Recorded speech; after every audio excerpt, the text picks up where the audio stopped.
es mi marca, esto es lo que representa la marca, etcétera, y tiene que tener coherencia en todos lados, desde la marca hasta lo que pongo en Instagram, en mi CRM, hasta cuando entro en el restaurante, lo que veo en las paredes, lo que veo en la barra, lo que veo en las servilletas, pero luego la magia, lo que es la magia, que la tiene que poner el empleado. Y esa es la parte que es complicada porque estás hablando de personas. Le debo todo a ese movimiento, todo lo que soy hoy se lo debo a ese movimiento.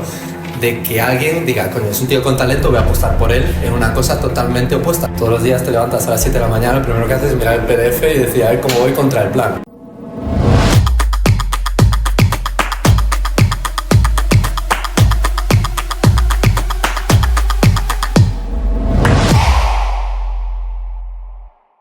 Este vídeo está patrocinado por Aquisgrán, que ofrece préstamos para pymes complementando la financiación bancaria, con un tipo fijo muy competitivo, hasta 10 años de plazo, sin contrapartidas y sin cambiar de banco. Aquisgrán ya ha ayudado a más de 3.000 pymes, con el respaldo de las SGR, el ICO y el Fondo Europeo de Inversiones. Más información en www.aquisgrán.es.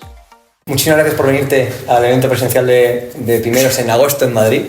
Gracias a ti por la invitación con tanto warning. 24 horas. Bueno, la idea es poder conocer un poco tu historia, que la verdad que es muy interesante. Es un poco distinta a las entrevistas que solemos hacer, que es más de empresarios que arrancaron. Sí. En tu caso vamos a aprender otro ángulo. ¿Te apetece contarnos un poquito tus inicios en el mundo de la gran empresa? Creo que... Esto no sé si lo pagamos, perfecto. Sí, creo que en el mundo de la consultoría, si no me equivoco. Sí, efectivamente. Yo soy ingeniero industrial sin vocación, pues es de ingeniería. A mí se me daba bien estudiar, entonces dije, pues puedo estudiar, pero tampoco te creas que me gustaba aquello de la ingeniería, ¿no? Entonces, al acabar la carrera, pues me metí en consultoría, ¿no? En Boston Consulting, y fue la verdad es que muy buena experiencia, ¿no? Porque al final, cuando no sabes lo que te gusta, el hecho de poder hacer muchos proyectos en distintos sectores, haciendo cosas distintas, pues te vas formando una idea no de lo que te gusta, sino de lo que no te gusta, ¿no? Entonces vas descartando cosas y poco a poco vas encontrando, ¿no? Y luego, pues cuando coincidí contigo, ¿no? Que después de 3 años de hacer cosillas, pues notas que te falta algo, experiencia internacional, etcétera. Y nos fuimos él se fue a Singapur, yo me fui a Francia y estuve allí un año formándonos, ¿no? En la parte más de negocio, porque es verdad que cuando eres ingeniero no tienes ese conocimiento y vas allí y digamos que te abre la mente de otra manera, ¿no? Y lo que esperas es realmente empezar ya a saber por dónde quieres ir, ¿no? Profesionalmente. Pero un año no te da tiempo realmente a darte cuenta de dónde te gusta. ¿Y qué es lo que hice? Pues volví a lo mismo, ¿no? Otros 3 años de consultoría, esta vez en Londres, ¿no? Para también ampliar esa experiencia geográfica, porque no había salido de España y la verdad es que no ayuda mucho estar en España todo el tiempo cuando quieres tener una carrera, ¿no? corporativa. Siempre es un plus el haber estado en otro país. Y nos fuimos a Londres, donde coincidí con Alex, y otros 3 años de consultoría. Así que ya por descarte, ya fuimos centrando el tiro y descubrí que lo que me gustaba era la parte de retail, ¿no? La parte de retail, de ventas y marketing, etcétera, y estaba ahí la posibilidad de empezar a especializarse, ¿no? Y fue lo que hice. Y después de 3 años, pues ya digamos que la decisión era salir de consultoría, volver a España, y fue cuando tuve la suerte de pues, poder elegir entre 2 trabajos, ¿no?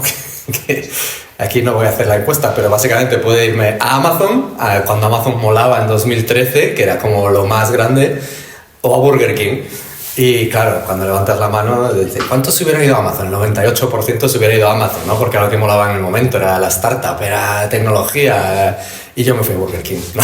Pues, al final, dices, ¿por qué te fuiste a Burger King? Pues yo creo que 2 razones. Una, en Amazon conocía a demasiada gente, ¿vale? Y eso al final dices, ¿qué valor añado en una empresa donde todos tenemos el mismo perfil? Todos nos conocemos de la carrera de consultoría, es decir, eres uno más, ¿no? Y yo creía que podía haber algo distinto, que era añadir más valor.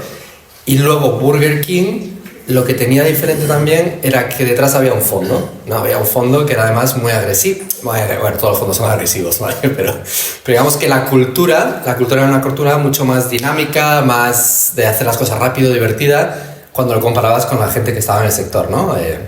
Pues todos los conocidos que sabéis de competencia de Burger King. Entonces me pareció muy divertido y quería aprender a hacer toda la parte de marketing y ventas desde abajo, ¿no? Desde una empresa que lleva haciendo marketing y ventas 60 años y en digamos, tiendas físicas, ¿no? Y dije, pues, esto me gusta más que Amazon. Y ahí estuve 3 años. ¿Qué hiciste ahí? ¿Cómo entraste? ¿En qué área? Entré en la parte de Marketing Intelligence, ¿no? Porque es verdad que como consultor al final, pues sabes de todo y sabes de nada, ¿no? Entonces sirves para un roto y un descosido. Y estos tíos necesitaban a alguien en Marketing Intelligence, alguien que les hiciera los numeritos. Dijeron, venga, entra, para adentro. ¿Eso qué quiere decir? ¿Qué hacías? Pues hacía... Buena pregunta. Marketing Intelligence, ¿no? ¿Qué hay detrás de todo eso? Pues es entender desde la parte numérica qué tal está yendo el negocio, básicamente, porque al final es verdad que lo veis, ¿no? Es decir, Burger King, McDonald's está todo el día haciendo promociones, haciendo campañas, haciendo no sé qué, subida de precios, bajada de precios, arquitectura de menú. Y cuando no tienes a alguien que te dice qué es lo que funciona, qué es lo que no funciona, vamos a hacer un test, vamos a hacer esto, o yo subiría precios aquí, yo lo haría allá, o esta promoción trajo mucho aumento de ventas, pero no nos trajo beneficio. Es decir, todos esos análisis alguien los tiene que hacer, ¿no? Y había un equipo detrás y yo al final lideré ese equipo. O ejemplo, por ejemplo, cuando Burger King lanza Delivery en 2014, es el primero en hacerlo. Hasta 2014, los que sois muy jóvenes no lo sabréis, pero los mayores del lugar sabemos que no había Delivery, ¿sí? Y Burger King empezó un test en un par de ciudades, estuvo ahí un tiempo y alguien dijo en su momento, oye, ¿y si analizamos el test para ver si esto funciona o no funciona? Y nos pudimos analizarlo, etcétera, cuánto era incremental, cuál era el extra coste, qué impacto tenía, y al final dijimos, coño, pues esto tiene sentido, lo de hacer el delivery. Y fue a raíz de eso que se empezó a lanzar el delivery en España y en otros países como Burger King, ¿no? Entonces, digamos que ese tipo de soporte numérico, analítico, era la parte que hacíamos nosotros, aparte la parte más estratégica, ¿no? De todos los años, es decir, cuál tiene que ser el plan del año que viene, cómo eso lo aterrizamos a nivel marketing, a nivel todo, cuáles tienen que ser las comparables del año que viene, cómo eso lo mensualizas, cómo haces un plan diario para poder seguir el negocio. Es decir, al final es un negocio de retail. Todos los días te levantas a las 7 de la mañana, lo primero que haces es mirar el PDF y decir, a ver cómo voy contra el plan, ¿no? ¿Cómo acabo de ir el día? Y hay días que estás en un más 24 y es una mierda porque tenías que haber hecho un más 50, y hay días que estás en menos 20 y es muy bueno porque el plan era un menos 45, ¿no? Y saber entender eso es parte del rol ese, ¿no? ¿Y tú llegaste a llevar el departamento de Intelligence que reportaba al responsable de marketing del país? Era para EMEA el rol, para Europe, Middle East y África, ¿no? Entonces, porque estaban aquí basados en Madrid. Entonces, yo reportaba al CMO, al Chief Marketing Officer, para todo ese territorio, ¿no? Yeah. Y fue muy divertido porque al final no solo conocí España, sino que tuve la oportunidad de estar en Rusia con la crisis del rublo, en Rusia con la crisis de no sé qué, en todos los países que te puedas imaginar. Y además, como eres el torero bombero, que siempre vas... Cuando las cosas van bien, nadie se acuerda de ti. Es decir, cuando las cosas van mal, es cuando dices, oye, ven para aquí, que tenemos que hacer esto, tenemos que hacer aquello, entender qué pasa. Entonces vas apagando fuegos por ahí. Es como el tío de IT, pero llevado a negocio. Muy bien. Sí. Entonces, ¿qué pasó de Burger King? Entonces, fueron 3 años fantásticos en Burger King, pero cuando Burger King se va de Madrid a Suiza, ¿no? Cada uno que saque sus propias conclusiones, pues entonces yo no, a Suiza no me voy y digo, bueno, pues ¿qué es lo que puedo hacer, no? Y al final es verdad que cuando tienes ese conocimiento en un sector, pues lo obvio es irte siempre a la competencia, ¿no? Porque es donde eres más valorado. Y si te gusta lo que haces además, pues dices, pues mucho mejor, ¿no? Y entonces pues me fui a McDonald's. ¿Burger King no había puesto algún tipo de cláusula de no te puedes ir a McDonald's? Eso va para otro capítulo. Eso para otro día. Pero sí, la vía y bueno, siempre hay maneras de gestionar esas cosas, ¿no? Entonces me voy a McDonald's España esta vez, y fueron 8 años que estuve en McDonald's España, haciendo de todo, ¿vale? Entré como Business Intelligence, que es el equivalente de Marketing Intelligence en McDonald's, ¿vale? Tenías algún que otro insight, ¿no? Conocimiento del mercado, se llama, de saber qué cosas funcionan, qué cosas no funcionan. Pero sí, ahí estuve haciendo el rol, digamos, pues básicamente hasta que me fui, porque al final mi carrera en McDonald's fue ir acaparando cosas, ¿no? No es que fuera cambiando, sino que fui acaparando y creciendo en mi negociado. Pero es verdad que entro y le damos la vuelta al negocio por lo que estaba sufriendo. Luego lanzamos el delivery en principios del 17 con Globo, ¿no? Que eso sí que fue... No, cuando hablas de entrepreneurship, eso fue un entrepreneurship tremendo, porque lanzamos McDonald's, que es una corporación elefantástica de alguna manera, grande, donde siempre vas con todo medido, etcétera. Lanzamos delivery con una startup como Globo que no tenía ningún background, no tenía nada, es decir, perdía dinero por todos lados, entonces era un riesgo tremendo, pero lo hicimos, ¿no? Y Globo, mira lo que es a día de hoy, ¿no? Es un unicornio que se vendió al delivery Hero por muchísimo. Entonces, Eso sí que lo cogimos todo por los cuernos, lanzamos el delivery en el 17 y en el 18 yo digamos que mi carrera iba por marketing, ¿vale? Yo en Burger King digamos que iba a ser a Chief Marketing Officer, ¿no? Sí. Y cuando entro en McDonald's, pues esa carrera pues deja de tener tanto sentido pues porque hay gente que sabe más marketing que yo, ¿no? Y es una empresa más de marca, ¿no? Y tiene más sentido que otras personas cojan el rol, pero y esto es interesante porque le debo todo a ese movimiento, todo lo que soy hoy se lo debo a ese movimiento, de que alguien diga, coño, es un tío con talento, voy a apostar por él en una cosa totalmente opuesta, ¿no? Y cogen y me meten como director financiero, Chief Financial Officer, cuando yo no hago ni siquiera mi declaración de la renta yo mismo. Y fue un riesgo que ellos corrieron, pero es un riesgo que tú puedes correr en una empresa quizá como McDonald's, donde tienes un equipo financiero de 15 personas, que todos son expertos en su campo, y donde lo que necesitaban de mí era que aportara pues una visión más estratégica al negocio, no tanto de saber hacer P&Ls, balance sheet, etcétera, sino de decir por dónde queremos que vaya esta empresa, dónde vamos a invertir nuestro dinero, nuestro CAPEX, hacer business cases y sobre todo trabajar mucho con la parte de franquiciados, ¿no? Porque al final es un negocio de franquiciados y ese negocio pues al final pues siempre tiene que haber un equilibrio entre McDonald's, franquiciados, cómo invertimos. Siempre has sido puesto muy analítico de todas maneras. Exacto, sí, siempre todo muy analítico. ¿Te llevaste el intelligence contigo? Puesto de... Sí. Lo sacaste a marketing y lo metiste en finanzas. Sí, y yo creo que tiene un racional, porque al final es verdad que intelligence dentro del marketing es como poner al zorro a cuidar las gallinas, ¿no? Porque al final siempre salía casualmente que todo salía bien, ¿no? Qué grandes campañas, qué buenas promociones, ¿no? Entonces, siempre es mejor que esté en un sitio independiente, ¿no? Una función como esa, que al final se dedica a decir las cosas funcionan o no, siempre es mejor que esté en una cabeza independiente, ¿no? Entonces sí, en ese momento pues yo tenía la parte de Business Insight, la parte de Delivery, la parte de finanzas, donde aprendí muchísimo. Y luego, pues, llegó un nuevo director general en el 2020, ¿no? Los proveedores, hablamos un poquito de los retos con los franquiciados, perdona.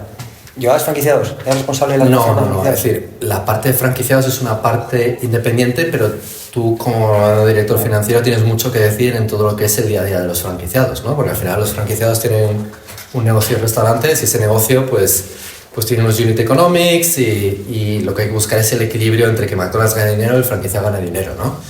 Y ¿qué porcentaje de restaurantes podían ser franquiciados? 90%. ¿Y Burger King? ¿Te acuerdas? Es que Burger King cambió su estructura, porque cuando yo estaba, digamos que Burger King era todavía corporate, pero con muchos franquiciados. Y luego se cambió a Master Franquicia, donde digamos había un gran franquiciado que poco a poco iba construyendo mucho volumen, ¿no? Y ahora pues el franquiciado debe tener 700 o 800 restaurantes, cuando antes el más grande tenía 50 o 60, ¿no? Entonces fue cambiando y evolucionando, ¿no? McDonald's siempre fue igual, pero obviamente como director financiero lo que decíamos es que tienes mucho que decir ahí, porque al final pues tienen restaurantes que vendían desde 1,5 millones hasta 7-8 millones, ¿no? Entonces cada uno es de su padre y su madre, están en sitios distintos, el coste de labor es distinto, el coste de producto, que si no sé qué, que si el delivery me pesa mucho o poco, entonces digamos que es complejo, ¿no? No es un... ¿Y qué fuerza teníais ahí desde la central, con los franquiciados? ¿Dónde estaban las tensiones más habituales? Hombre, las tensiones surgen de todos lados. Es un healthy tension, la que tiene que haber siempre entre el franquiciador y el franquiciado, ¿no? Digamos que nos hacemos mejores los unos a los otros, ellos nos ayudan a no tomar decisiones tontas y nosotros los ayudamos a ellos a ver dónde están las oportunidades del negocio. Pero tensiones infinitas, porque al final tienes un negocio que es muy largo plazo, ¿no? McDonald's siempre piensa en mínimo 20 años, ¿no? Cuando tú abres un restaurante es para un mínimo de 20 años. Entonces son contratos largo plazo. Un franquiciado firma un contrato para 20 años. Y en esos 20 años puede pasar de todo. Puede pasar que el restaurante vaya de bien a mal, a peor, a mucho mejor. Y digamos que en todos esos momentos pues estás en constante, digamos, tensión, entendiendo el negocio, viendo cómo equilibras las cosas. Cuando las cosas van mal, cómo apoyas al franquiciado. Cuando las cosas van bien, cómo coges un poquito más de upside. Y pensar en estos últimos 5 años, como fueron, fue un auténtico... Fiesta. Lo llamaría fiesta, le llamaría digamos, roller coaster de emociones, ¿no? Desde el COVID, donde tuvimos los restaurantes cerrados literalmente meses, hasta el boom del 21, luego la crisis del 22, donde los costes subieron un 30-40% y nunca volvieron a bajar. Entonces todo eso al final pues genera muchísimas tensiones, ¿no? Porque a pesar de que las ventas vayan bien, los márgenes se estrechan muchísimo, hasta el momento actual, donde dices, es un momento actual donde hay una crisis que no hay, que según a quien escuches no hay crisis, pero la hay. Entonces digamos que las ventas no van para arriba, pero los costes tiran todos para arriba. Es decir, el coste del producto está disparadísimo, ¿no? Cuando dices, joder, los hosteleros están haciendo dinero, no, créanme que no, porque los costes de producto siguen disparados a pesar de que no hay demanda. Los costes laborales disparados, subió el salario mínimo un 60% o más en los últimos 5 o 6 años. Estamos ya viendo ahí qué puede pasar con la jornada laboral de 35 horas. Todos los seguros sociales, hay muchísimas cosas que te están apretando los costes mientras que las ventas caen, ¿no? Entonces estamos en eso. Esos comentarios no los sentimos. Exacto, entonces es un momento complejo, ¿no? Entonces McDonald's, estábamos en McDonald's, ¿no? De eso, la dirección financiera, y luego cuando haya un director general nuevo también ve la oportunidad de que coja otras dos áreas, que es la parte de supply chain y la parte de aperturas, desarrollo, etcétera, ¿no? La parte de supply chain era como, no te preocupes, esta es la parte fácil, es todo muy estable. Eso me lo dijo antes de la invasión de Ucrania. Bueno, un poco de... Entonces se volvió la parte más complicada del negocio, como te puedes imaginar. Y la parte de aperturas, que fue una parte muy interesante, porque nosotros abríamos 10-12 restaurantes, Burger King abría 50 o 70 al año. ¿Eso en España? En España. Entonces había que buscar la manera de cerrar ese gap, ¿no? De ver cómo nosotros éramos capaces de acelerar la parte de aperturas. Pero claro, no puedes hacer aperturas a lo loco, porque las aperturas tienen que tener sus retornos, tienen que tener su lógica. Entonces hubo que ver desde un punto de vista estratégico, de estructura de equipo, de alinear con global, cómo íbamos a crecer, cómo iba a ser ese ramp up. Fue un proyecto súper interesante, pero a día de hoy, por ejemplo, creo que McDonald's este año va a abrir ya 40, ¿no? Entonces, y no es un proyecto a corto plazo, porque abrir restaurantes, igual que lleva 2 años el construir un pipeline, empezar a ver los resultados, que todo funciona. Entonces, se están viendo ahora los resultados de todo el trabajo que llevamos haciendo bastantes años, ¿no?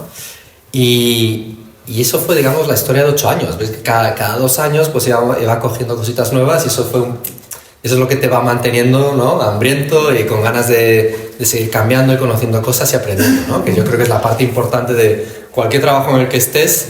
Como estés más de 3-4 años haciendo lo mismo, ya se vuelve rutinario, ya empiezas a aburrirte, empieza a ser el día de la marmota, y bueno, dependiendo de tu personalidad, pues te encaja más o menos. A mí a partir del año 2 ya me empieza a picar la curiosidad por hacer cosas nuevas, ¿no? Entonces, bueno, en ese sentido tuve mucha suerte en McDonald's, porque ya te digo, cada 2 años iba cogiendo cosas nuevas, ¿no? ¿Lo mejor de McDonald's es lo mejor de Burger King? Lo mejor, pues que, tío, son marcas muy sólidas que tienen el reconocimiento del cliente. Entonces, pase lo que pase, las turbulencias se pasan mucho mejor cuando es una marca reconocida. Es muy divertido trabajar en marcas de este tipo, porque el retail, el día a día, pues es que cambia todo de un día para otro, ¿no? Por eso es la tensión buena del retail, y de ver las campañas y ver que las cosas, y que la gente cuando te preguntan qué trabajan, pues cuando dices McDonald's, que tienes 2 horas de conversación. Entonces es muy divertido como conversation starter, ¿no? Y que obviamente tiene una solidez financiera espectacular, ¿no? Si hablábamos de millones de euros como céntimos, ¿no? Y esa solidez al final hace que el crecimiento sea mucho más estable, todo, digamos, que haya una base, ¿no? Para construir. Y eso ayuda mucho, ¿no? Y que son empresas americanas y que son gente seria. Bueno, entonces llegamos a los últimos tiempos en McDonald's. Sí, los últimos tiempos en McDonald's, donde bueno, ya tiene un tamaño, ¿no? Todo lo que estoy haciendo, y te planteas cuáles son los siguientes pasos. Para mí los siguientes pasos era ya pues una dirección general, era de alguna manera liderar una empresa. Y es verdad que en las grandes corporaciones, muchas veces para llegar a esos roles, lo que tienes que hacer es ir haciendo zigzag. Y ese zigzag pues implicaba irte a otro país, o irte a Chicago, o lo que fuera. Y yo personalmente no me apetecía, porque ya había estado en Londres, ya había estado en Francia, y lo que me apetecía era pues seguir en España, ¿no? Entonces se cruza Goy con el camino, Y es una oportunidad brutal a la que no le puedo decir que no, porque al final te da esa oportunidad de liderar una empresa, pero literalmente liderarla porque no existen headquarters en Chicago, es mucho más fácil porque casi todos los restaurantes son propios, con lo cual toda la estrategia que tú pongas la puedes tener implementada al día siguiente. ¿Tú fuiste así el primer CEO después de Andoni? No, hubo otros dos por medio. Sí. Entonces estuvo Andoni, estuvo otro CEO 2 años, estuvo otro CEO 2 años y ya entro yo. ¿Y con qué retos entras? ¿Cuál es un poco la historia que te...? Eso da para otro... pero el reto es, de alguna manera, retomar esa excelencia operacional, ¿no? y retomar el crecimiento en ventas. Okay. ¿No? ¿Qué has hecho? ¿Cuánto llevas ahora mismo en el puesto? Llevo 1 año y medio. ¿Y qué han sido las principales líneas de actuación que...? Pues yo creo que hay 3 áreas, ¿no?, principales. Una es lo que decíamos, la parte operacional, porque hubo un momento donde se perdió el foco operacional y sabes que un negocio de restauración donde el foco operacional falla, pues empieza a fallar todo, ¿no? Y al final todo te lleva a que el cliente sea menos feliz porque el producto no le llega bien, le llega tarde, no somos capaces de rotar mesas y eso lleva a insatisfacción del consumidor y lleva a caída de ventas, ¿no? Entonces digamos que la primera prioridad era eso, era recuperar los tiempos de servicio, los tiempos de delivery, los tiempos de cocina, la simplicidad del negocio, ¿no?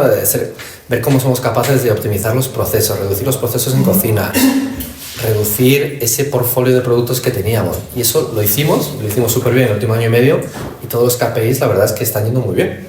Cuando miras los tiempos de servicio, los redujimos en casi 10 minutos, los tiempos de delivery en 8 minutos, la satisfacción del consumidor es la más alta que tuvimos en 3 años, con lo cual todo eso ya está súper encauzado, ¿no?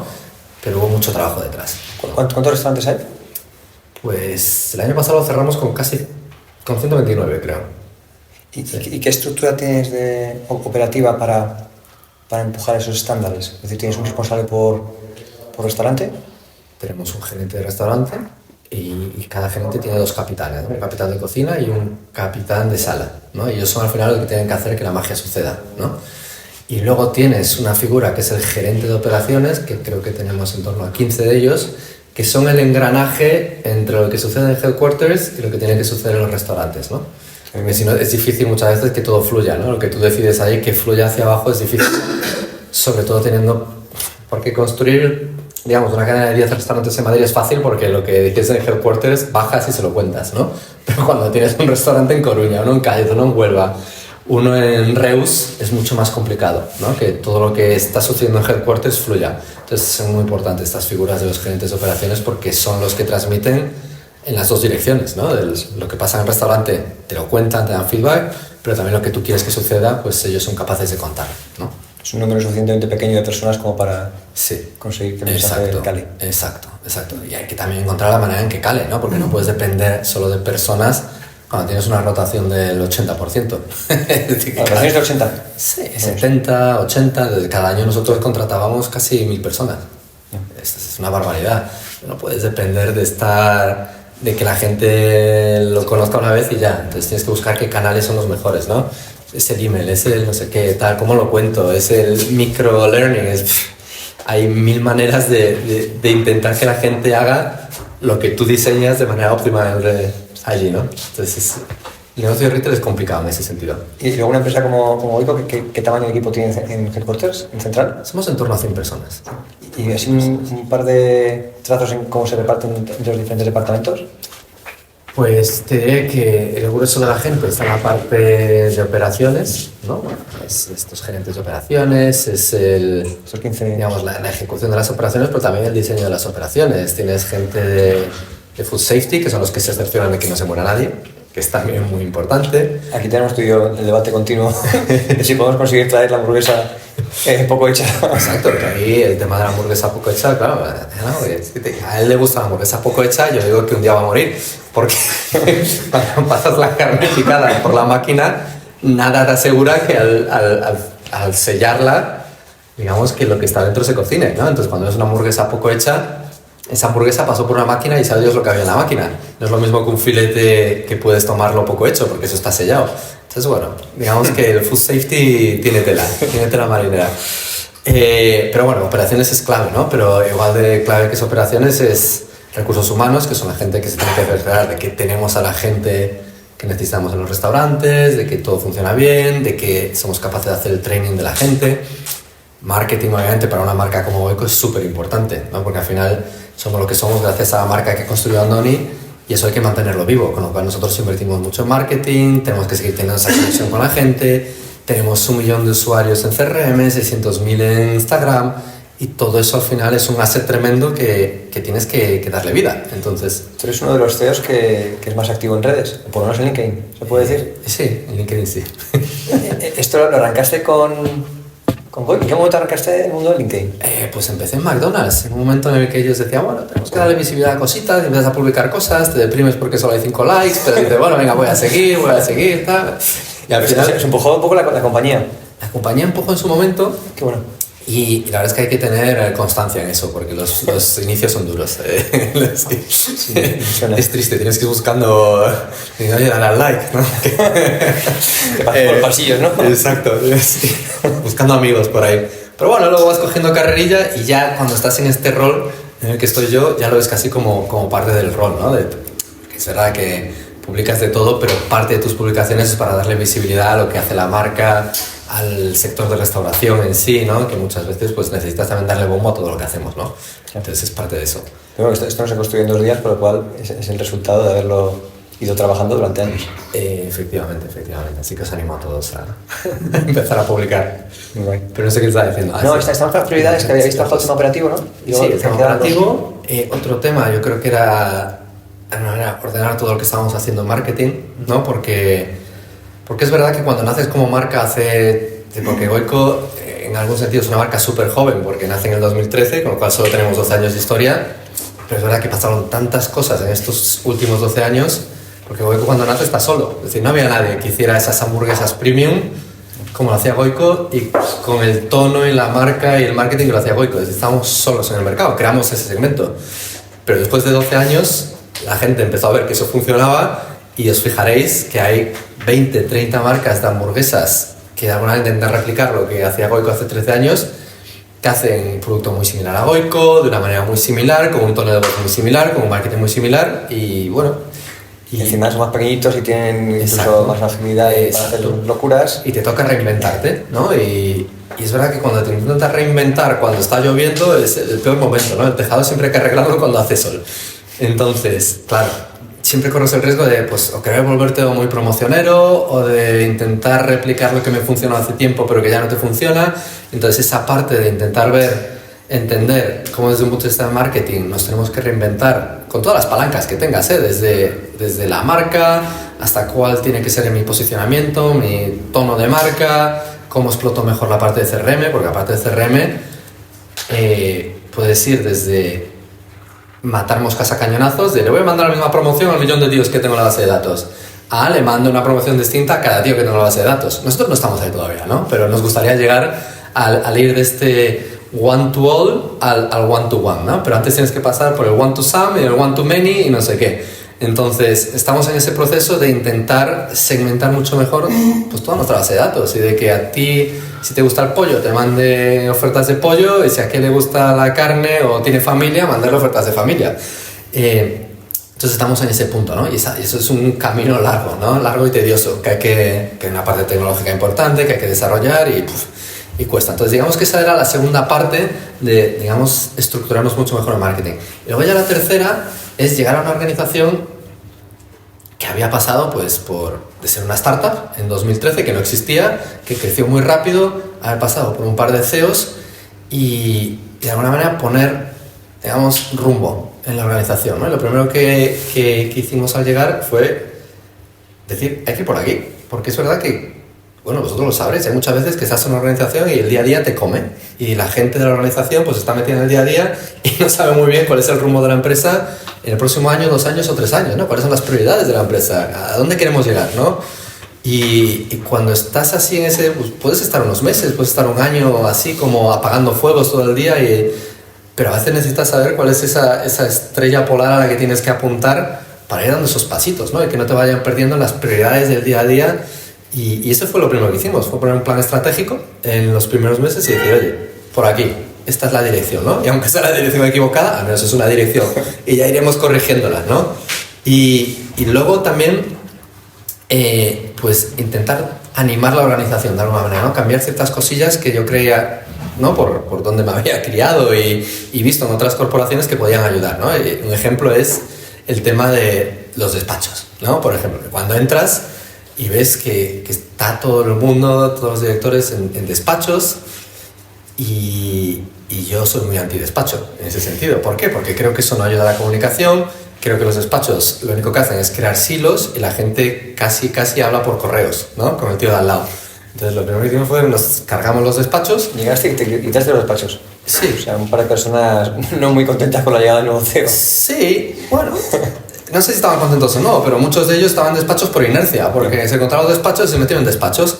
Pero, a ver, no es que el primer día lo hice, sino que si llegas, observas, ves, notas que a veces pues que las comunicaciones no fluyen, que los departamentos no trabajan bien entre sí, y hay veces que tienes que hacer algún cambio físico para que las cosas cambien, ¿no? Y para mí el cambio físico fue, fuera de los despachos, juntamos 4 mesas y nos sentamos todo el comité de dirección alrededor de una mesa.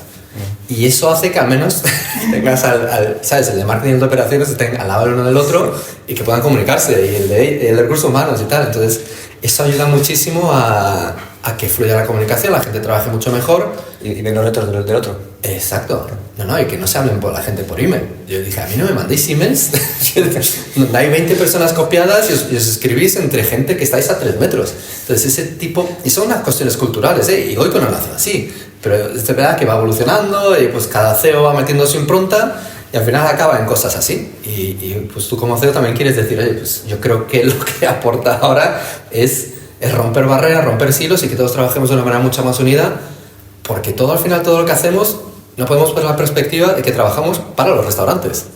Estamos ahí en nuestra torre de marfil, los 100 y pico personas sentados en una oficina riéndonos las gracias, cuando al final lo que estamos haciendo es trabajar para los 1.800 empleados que tenemos, para que ellos sean capaces de vender más, mejor, estar a gusto y que ellos sean los que generen realmente las ventas, porque de eso no te puedes olvidar. Y a veces te olvidas cuando estás metido en una oficina, ¿no? Está muy bien lo que has dicho, porque en mucha corporación se les olvida totalmente que la gente de primera línea exacto. O sea, que hay que apoyar y no todo lo contrario. Justo. Entonces, al final también es verdad que tienes que volver a poner claras las prioridades en este plan estratégico. Una de ellas era que la gente se acordara de que, os lo digo en inglés porque está escrito en inglés, pero es client obsession o client comes first. Digamos, toda decisión que se toma tenemos que entender cómo impacta al cliente, y si no impacta al cliente, pues entonces ¿para qué la hacemos, no? Entonces todo lo que hacemos tiene que estar orientado al cliente y a los chavales de los restaurantes, porque ellos tienen que ser nuestra prioridad número 1. Entonces, esos pequeños cambios, digamos, la parte operativa, la parte de marca, marketing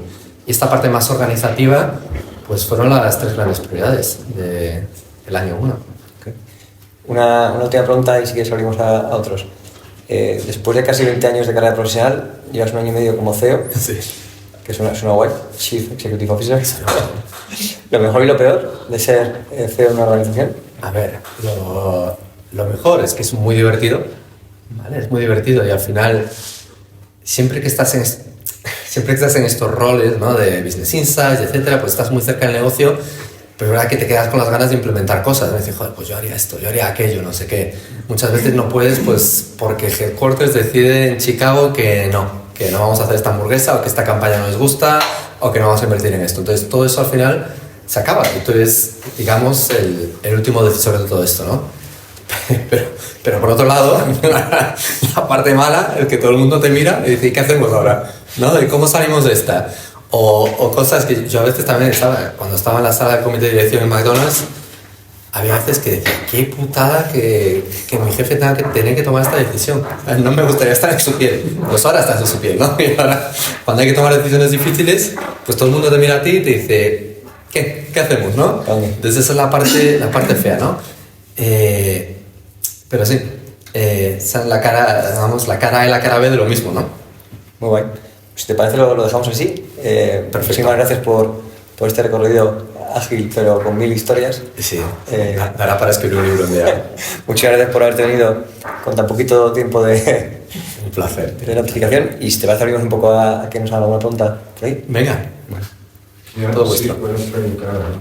¿Crees tú que hay formas de trabajar o de organizarse que estas empresas como McDonald's o Burger King se pueden trasladar como consejo a pequeñas y medianas empresas? Sí, claro, a ver, no nos olvidemos de que Burger King y McDonald's... Tu experiencia, ¿no? Claro, ellos empezaron siendo pequeñas empresas y hoy día son lo que son precisamente por esas formas de trabajar, ¿no? Entonces, y yo, parte de mi valor era pues intentar ver cómo trasladamos eso a Goico, ¿no?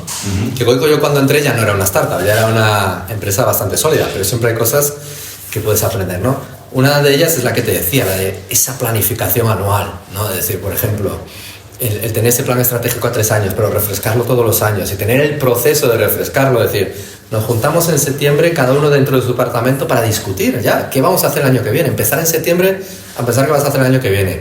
Luego juntarnos todos los del comité de dirección en octubre para poner en común eso, porque si tú dices que vas a hacer A, pero el otro dice que va a hacer B, entonces vamos por mal camino. Y luego todo eso, contárselo a la gente. Que todos los headquarters y que los gerentes de restaurante y todo el mundo sepa qué es lo que vas a hacer el año que viene. Darles esa visibilidad a la gente, no te imaginas lo que nos aprecian. Se sienten queridos, se sienten apreciados, pero además saben por dónde van los tiros, ¿no? Eso es un ejemplo. Pero se aplica mucho a una organización de 10 empleados. Exacto. Porque es muy normal que haya 10 empleados en una empresa pequeñita que no saben nada de la empresa. Es muy normal. Sí. Y luego otro ejemplo es la gestión del dato, gestión con el dato, ¿no? Que la obsesión de McDonald's es lo que es porque por los procesos que tiene y porque es capaz de medir los procesos y de saber cuánto tardas en hacer cada una de las hamburguesas, ¿no? Y cómo hay que hacer cada una de las hamburguesas, la consistencia y todo eso. Entonces, esa obsesión por el proceso, por el dato, por medirlo todo y porque todo sea consistente, también es lo que hace de McDonald's McDonald's o de Burger King. Y todo eso es totalmente aplicable a cualquier empresa, ¿no? Yo cuando entro en Goico, mi obsesión es que todos los días a primera hora llegue un email, no solo a mí y a mi gente, sino a cada uno de los restaurantes diciéndoles cuáles fueron los resultados de los principales KPIs que tienen que tener los restaurantes: tiempos de servicio, tiempo de cocina, satisfacción del consumidor, venta comparable, transacciones comparables contra un objetivo. Porque si no tienes objetivo, pues un 4% te puede resultar bien, resulta que estás yendo mal, ¿no? Entonces, digamos que esa gestión por objetivos, con datos, etcétera, también es algo que yo me traigo de esas dos empresas y que estoy intentando aplicar en Goico, ¿no? Entonces, hay muchas, y esos son 2 ejemplos, ¿no? Pero hay muchas cosas que se pueden llevar ahí. El servicio al cliente, creo que hoy en día en España es uno de los puntos muy importantes y más en todo lo que es el ámbito de restauración. ¿Cómo lo trabajáis? Porque antes decías, para nosotros es muy importante trabajar por todos los chavales que están ahí fuera vendiendo, ¿no? Porque al final la marca la vende el chaval que está tomando la nota en el restaurante, ¿no? Totalmente. Entonces, ¿cómo trabajáis todo eso? Porque yo creo que si lo comparas con otros países o en Estados Unidos, yo vengo de Estados Unidos y el servicio al cliente en un restaurante es espectacular.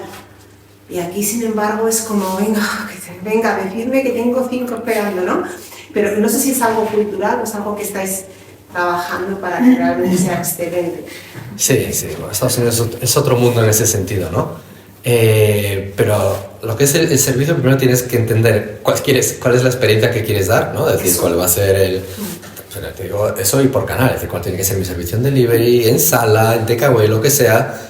Nosotros ver cómo le facilitamos la vida a la gente en el restaurante, es decir, cómo en cocina hacemos que ellos sean mucho más rápidos, tengan que preparar menos cosas, que puedan reaccionar mucho más rápido. Y en sala lo mismo, en sala tenemos que pensar cómo le hacemos la vida súper fácil a la gente de sala, porque es esa gente a la que tú dices que le va a dar ese toque diferencial. Te digo una tontería, pero aunque la comida sea mala, si te sacan una sonrisa y si la atención es muy buena, igual hasta vuelves, ¿no? Pero si la comida es buena y sales diciendo, pero este es subnormal, no vuelves, ¿no? Pasó la semana pasada. Comí genial, 2 subnormales y yo no vuelvo.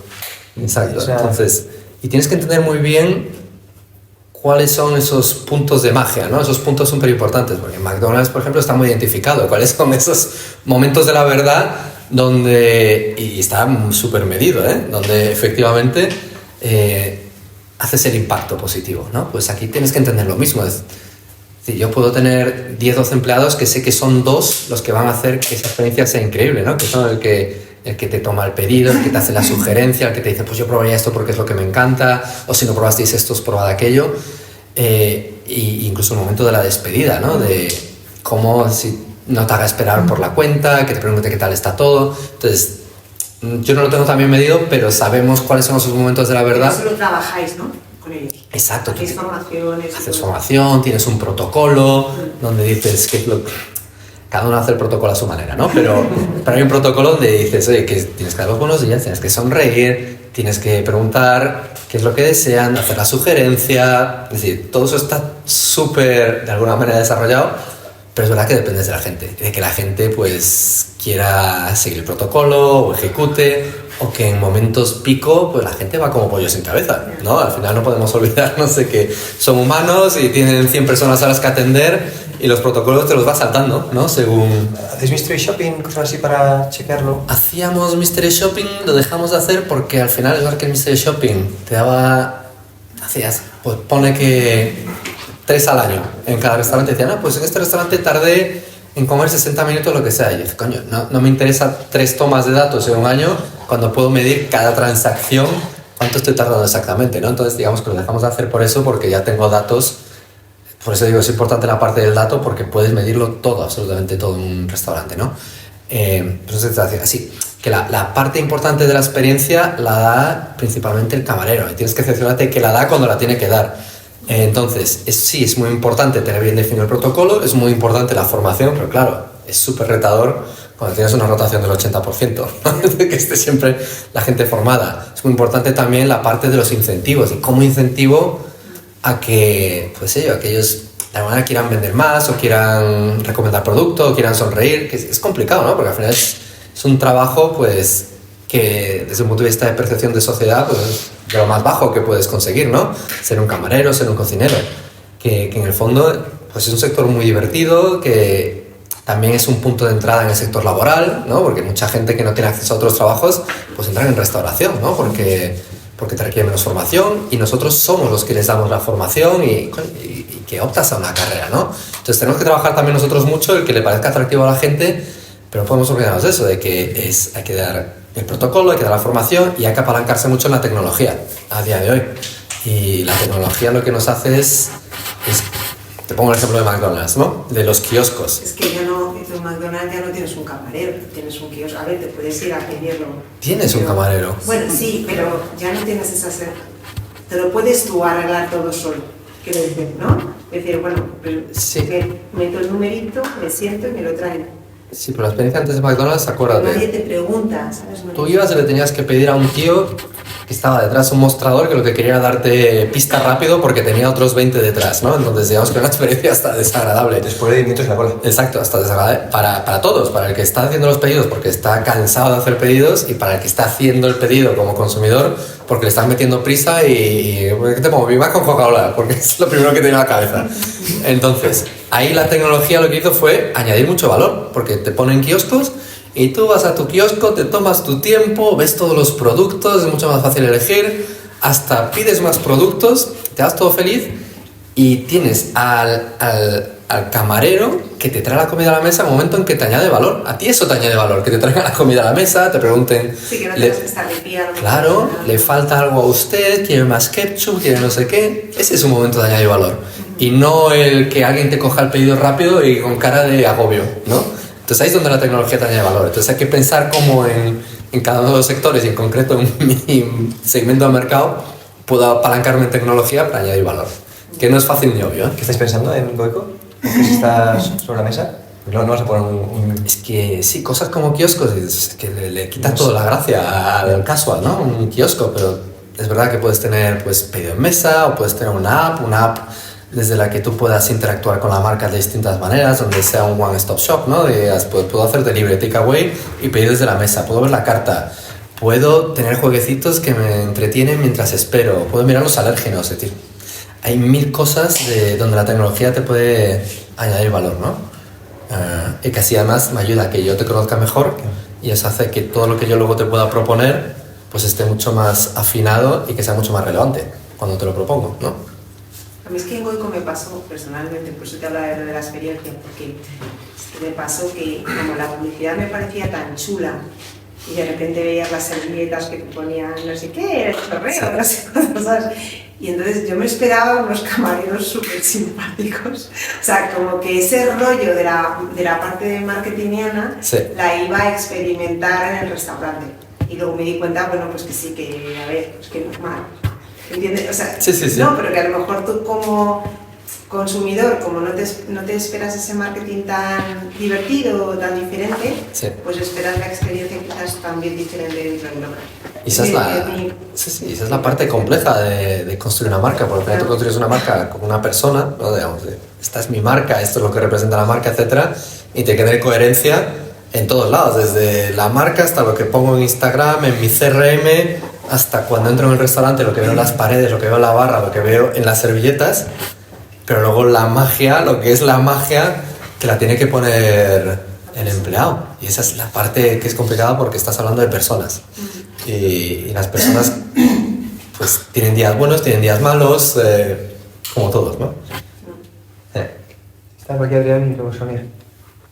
Bueno, no sé si te puedo hacer dos preguntas. Venga. Sí. O sea, nosotros somos una empresa de 20 personas que tenemos 3 oficinas, somos inmobiliaria y nos pasa un poco como a ti el tema de la rotación. Es verdad que en nuestro caso es un 40% aproximadamente la rotación. Entonces, claro, nosotros invertimos bastante en formación, pero sí que es verdad que cuando tienes una rotación bastante alta, pues te planteas hasta qué punto puede ser rentable dar esa formación. A su vez, a mí me pasa con lo que decías con el tema de los protocolos, que nosotros damos muchos protocolos y tienen pues objetivos de muchos tipos, ¿no? Que si tienen que sacar reuniones, que si tienen que hacer encargos, que si tienen que hacer llamadas. Entonces, muchas veces ocurre que no casa, cumple los objetivos finales, que es la facturación, que al final es lo que valida el negocio, pero no cumplen esos objetivos intermedios. Entonces, ¿hasta qué punto le das tu importancia a esa facturación final, a ese objetivo final, si no cumplen esos protocolos intermedios, esos objetivos intermedios? Y hasta qué punto le das importancia o decides invertir en formación cuando tienes una rotación alta. Y como postdata ya, como extra, sí, puede ser. Ha habido un momento que has dicho antes, lo de son americanos, son gente seria. ¿Qué diferencia notas entre los americanos y a lo mejor, por ejemplo, la gente de aquí? Ahora me acuerdo de esa información. No, la inversión en formación, ¿no? Es verdad que con una rotación alta hay un coste oculto brutal de inversión en formación, pero luego está esta famosa frase que dice que si no inviertes, que putada que se queden, ¿no? Que entonces está el equilibrio, ¿no? Es que si tampoco les das formación, pues es complicado hacer que las cosas sucedan, ¿no? Entonces lo que hay que trabajar es el root cause, ¿no? El por qué carajo se está yendo la gente, ¿no? No es dejo de dar formación porque se van, sino hay que entender por qué se van, por qué están rotando, dónde se están yendo, qué puedo hacer para que se queden, ¿no? Los que quieres que se queden, obviamente. Los objetivos financieros. Los objetivos verdaderamente. Sí, los objetivos. Entonces, la manera en que yo lo planteo, ¿no? Y cuando construyes el plan estratégico, al final lo tienes que plantear así. No puedes tener 20 KPIs ni 10 KPIs, tienes que tener 2 KPIs, ¿no? Y para mí los KPIs principales son, obviamente, si consigues las ventas y cómo las consigues. Y el cómo las consigues para mí es la satisfacción del consumidor. Con lo cual, si me consigues las ventas con una buena satisfacción, todo lo demás casi es que no importa, ¿no? Obviamente luego tienes que ver si podrías conseguir más ventas, luego ya te puedes meter a rascar. Pero lo que yo intento luego es tener esos 2 KPIs que son los que hay que conseguir y luego pues debajo tienes otros KPIs que son el cómo hay que conseguirlos, ¿no? Porque yo creo que para conseguir esos KPIs pues tengo que tener buenos tiempos de cocina, buenos tiempos de no sé qué, tengo que tener una... Entonces ya tienes unos sub-KPIs de alguna manera. Pero si yo tengo restaurantes que llegan a las ventas que yo quiero que lleguen y que los clientes están contentos, pues tío, si llega como llega, pues bien, ¿no? Si no puedes forzar a la gente a que lo hagan de tu... Exacto, si tienen sus maneras. Habrá quien llega a las ventas porque está haciendo un upselling brutal y dices, coño, pues sigue haciendo el upselling de la manera en que lo estás haciendo. Obviamente, sigues teniendo una oportunidad de meter más gente y habrá otro que no hace tanto upselling pero que mete mucha gente pues porque le rota y le saca una sonrisa. Pues ya está, ¿no? Entonces también te tienes que adaptar tú de alguna manera a cada una de las personas que tienes. Cada uno tiene sus talentos, ¿no? Y no puedes forzarles a todos en un protocolo, es imposible. total. O sea, yo sí que es verdad que lo que me pasa es que, perdón, que me da un poco de miedo, no miedo, pero sí el que otras personas a lo mejor digan, joder, este hace poco vende mucho, pues yo voy a hacer poco, ¿no? Es decir, y esa persona no vende mucho, hace poco, ¿entiendes lo que quiero decir? ¿No? Que cada uno es como es, pero sí que es verdad que yo noto que la gente se fija y dices, no te fijes en este, que tú no lo vas a hacer. No sé. Cada uno tiene que tener sus maneras de hacerla. Es decir, al final tú haces un protocolo, pues coño, porque tú crees que como empresa esta es la mejor manera de hacer las cosas, ¿no? Claro. Pero luego cada uno tiene que hacer lo suyo. El protocolo lo tiene que evolucionar y tienes que tener un protocolo para cuando venga gente nueva formarles en eso. Pero es verdad que cada uno pues va aprendiendo y va descubriendo en qué es mejor, ¿no? Uno es mejor en, ya te digo, sonreír y otro es mejor en hacer las cosas rápido y cada uno llegará de su manera, ¿no? Pero tienen que llegar. Si no, toca revisar el protocolo. Sí, sí, sí. Y lo de los americanos que decías, digo que son gente seria, digo porque la cultura americana es una cultura de no bullshit, al final. De ellos, digamos que van a lo suyo, son muy directos y es una cultura, pues, si me sirves bien y si no me sirves fuera, ¿no? En ese sentido. Entonces, es que no es una cultura de andar dando vueltas a la mesa y discutiendo cosas, sino que lo tienen muy claro. Y eso tú lo ves totalmente un beneficio, ¿no? O sea, es decir, aquí somos mucho más... Nos preocupamos más por cómo se va a encontrar la otra persona en función de lo que yo haga, cuando en realidad lo importante es el negocio. A ver, todo depende. Hay sectores, hay empresas, es por eso que cada empresa tiene su cultura, ¿no? Claro. Pero es verdad que la cultura americana y la cultura española son de alguna manera distintas, ¿no? Y pues la cultura americana, pues solo hay que ver las grandes empresas americanas, ¿no? Que les funciona. Pero no, es decir, hay grandes empresas americanas implantadas en España donde la cultura no es exactamente igual a la americana, ¿no? Donde también tienes que evolucionarla para adaptarte a la cultura local. Porque si tú como empresa americana quieres hacer negocios en España, vete a cualquier proveedor o vete a lo que sea y va a haber un choque frontal de cultura. Bueno, es una... digamos que tiene que haber cierta evolución de la cultura también. Yo voy a hacer una pregunta. ¿Cómo sois capaces, o sea, sois capaces de medir cuál es la gente que os viene por el canal online, es decir, redes sociales, Instagram, TikTok, etcétera? ¿Cuál es la gente que os convierte realmente para ir al local? No. O sea, Es como, a ver, puedes decirlo diciendo, coño, si hago una oferta que es solo en Instagram, pues obviamente puedo contar los tíos que me vienen por eso, ¿no? Pero luego al final esos modelos de atribución son muy complicados porque no sabes identificar el tío que te vio en Instagram y el tío que te visitó. Eso es prácticamente imposible, a no ser que digas que pues todo lo que pongo en Instagram igual acaba con reserva ya, ¿no? Entonces yo puedo ver cuánta gente viene del botón reserva ya de Instagram. Entonces sí que puedes saber los que te vienen de Instagram seguro porque hicieron clic en reserva ya o porque cogieron la oferta de Instagram o lo que sea, sabes que vinieron. Luego lo que no sabes que vino es el que le hizo gracia al vídeo y dijo, venga, va, voy. Ese no lo puedes identificar, es muy complicado. Y luego buscar correlaciones entre número de views y visitas al restaurante, olvídate también. Es súper complicado. pero en el local no tenéis un modelo en el que a la gente le pidáis, por ejemplo, desde dónde os ha conocido, si ha visto vuestras redes, no sé, algún modelo que seas capaz de obtener sus datos, su email, su nombre, etcétera, dentro del local. Es complicado. Es complicado. Es decir, al final es una pena porque es verdad que yo tengo 6 millones de clientes al año. Si supiera exactamente quiénes son, de dónde vienen y qué es lo que hacen, sería la repera.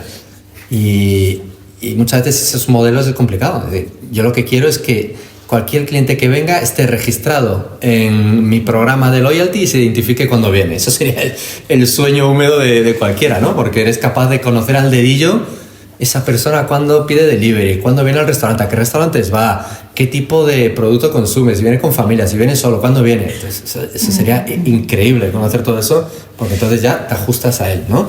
Pero no, ni siquiera en sitios como McDonald's o Burger King te pasa lo mismo. Es decir, al final eres capaz de identificar 15-20% de la gente. El resto, pues o no se bajan la app, o no se registran, o se olvidan de registrarse, o es complicado. Yo soy muy de operaciones, y muy de indicadores y muy de estrategia. Se dedica a eso.